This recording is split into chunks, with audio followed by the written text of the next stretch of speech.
کێشەی نەوت یەکێکە لە گەورەترین کێشە هەڵپەسێدراوەکان لە نێوان هەولێر و بەغدا تا ئێستا بەبێ چارەسەری ماوەتەوە.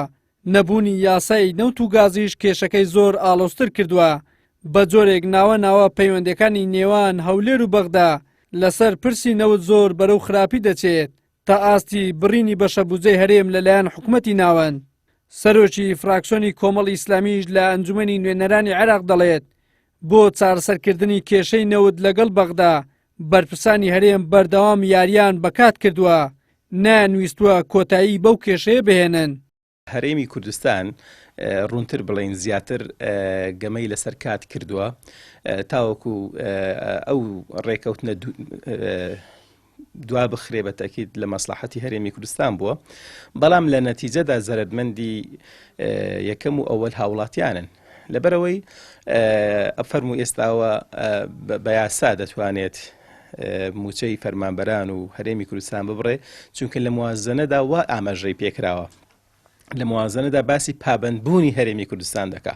ئەگەر هات و هەرێمی کوردستان پابند بوو بە ڕادەستکردنی 250,000 بەرمیلی ڕۆژانە، ئێمەش لە مقابلدا ڕاتیبی مۆزەفین و پشکی هەرێمی کوردستان دەدەین. لە ئێستادا کە هەرێمی کوردستان ناتوانێت ئەو نەوتە ڕادەستکایان قۆناغی ئێستا ئەو قۆناغە نییە کە عێراق بێ ئەو نەوتە وەربگرێ، کێشەکان بەو ڕۆگەیشتووە. تا ئێستا هەولێر و بەغدا چەند جارێک لەسەر پرسی نەوت ڕێکەوتنیان واژۆ کردووە، بەڵام هیچ یەکێک لەو ڕێکەوتنانە وەکو خۆی جێبەجێ نەکراوە و تەمەنێکی درێژیشی نەبووە. چاودێرێکی سیاسیش دەڵێت بەرپرسانی هەرێم لە ئاست ئەوە دانینە کێشەکان لەگەڵ بەغدا چارەسەر بکەن، بۆیە بەردەوام یاریەکی سەقەت لەگەڵ بەرپرسانی عێراق دەکەن کە ئەمەش بە زیان بۆ هاوڵاتیان شکاوەتەوە. بە بڕوای من بەرپرسانی هەرێمی کوردستان یاریەکی سەقەت و خوار و خێز دەکەن لەگەڵ بەرپرسانی بەغدا، وەلا لە ئاست ئەوەدانینە بتوانن کێشە و گرفتەکان لەگەڵ بەغدا چارەسەر بکەن، نە لە ڕووی سیاسی و ئابووری و هەموو ڕەهەندەکانی تر.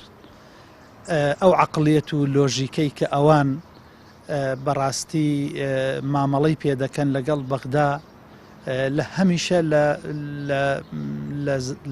بە زیانی خەڵکی کوردستان شکاوەتەوە، بە تایبەتی ئەوانە بە زۆری لە کاتی قەیرانەکاندا زیاتر دەکەونە خۆ، وەک جەنابەت ئاماژەت پێدا. ئێستا کە نرخی نەوت دابەزیوە، ئەوان ئامادەن نەوت ڕادەستی سۆمۆ بکەن لە ڕێگەی سۆمۆوە بیفرۆشن.